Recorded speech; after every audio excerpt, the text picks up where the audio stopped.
নমস্কার, আশা করি সকলে খুব ভালো আছেন। আজকে আপনাদের স্বাগত জানাচ্ছি আমার আরেকটি নতুন ট্রাভেল ভ্লগে। আজ যাব ব্যাঙ্গালোর থেকে প্রায় 60 কিলোমিটার মতো দূরত্বে অবস্থিত রামাদেভারা বেট্টাতে। এখান থেকে রামাদেভারা পৌঁছতে টাইম লাগবে প্রায় 1.5 ঘন্টা। আর একটু জলদি পৌঁছানোর জন্য আমরা নিয়েছি নাইস রোড। নাইস রোড দিয়ে যেতে গেলে মাইসোর রোডের টোল ফিটা নিতে হবে, আর সেখানে টোল ফি পড়বে 60 টাকা।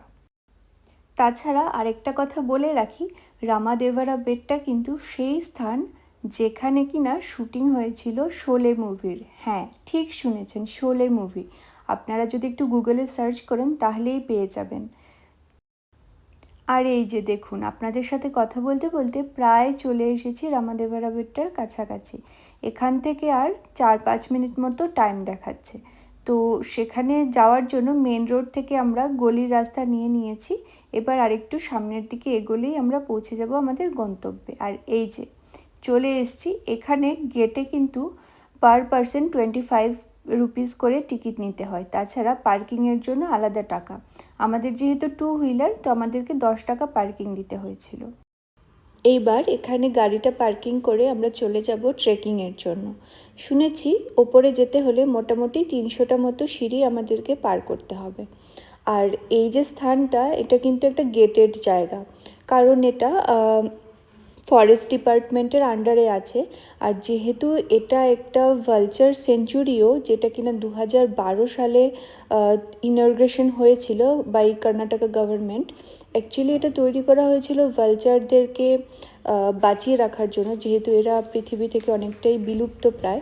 তাছাড়া এখানে কিন্তু খুব রেয়ার একটা স্পেসিস, যেটা হচ্ছে হিমালয়ান ভালচার, সেটাও কিন্তু এখানে দেখা যায়। তো সেই উদ্যোগেই বেসিক্যালি ভালচার সেঞ্চুরিটা তৈরি করা হয়েছে, যেটা কিনা ইন্ডিয়ার ফার্স্ট ভালচার সেঞ্চুরি। তো আপনারা যদি কখনো আসেন সেটাও একবার দেখে যাবেন। আমাদের আসতে একটু লেট হয়ে গেছে, এটা মোটামুটি 5টার দিকে বন্ধ হয়ে যায়। এখানে তো আমরা আস্তে আস্তে এটা অলরেডি বন্ধ হয়ে গেছে, মানে ভালচার সেঞ্চুরিটা আর একটু আগেই ক্লোজ হয়ে যায়, তাই জন্য আর ওখানে যাওয়া হয়নি। তো এই যে এখন সিঁড়ি দিয়ে আমরা উঠে চলেছি রামাদেভারা বেট্টার একদম টপে পৌঁছানোর জন্য। তাছাড়া টপে কিন্তু মন্দিরও আছে। ও আরেকটা কথা আপনাদেরকে তো জানানোই হয়নি, এটাতে কথিত আছে যে রামাদেভারা বেট্টাতে স্বয়ং রামদেব ভ্রমণ করতেন যখন কিনা উনি বনবাসে ছিলেন। তাই জন্য এই স্থানটা কিন্তু ঐতিহাসিক স্থানও বটে। তো ওপরে মন্দির করা আছে, রাম মন্দির, হনুমান মন্দির, শিব মন্দির। তো এই সমস্ত স্থানগুলিও আপনারা একটু দর্শন করে যাবেন। তাছাড়া ওপরে কিন্তু প্রসাদেরও ব্যবস্থা আছে, আপনারা চাইলে ওখানে পেট পুরে প্রসাদ খেতে পারেন।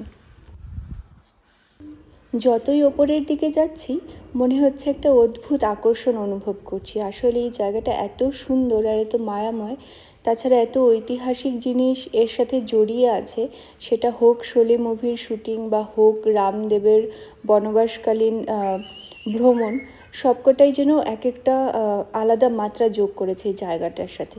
তাছাড়া এটার যে প্রাকৃতিক সৌন্দর্য, সেটা তো আর বলে বোঝানোই যাবে না।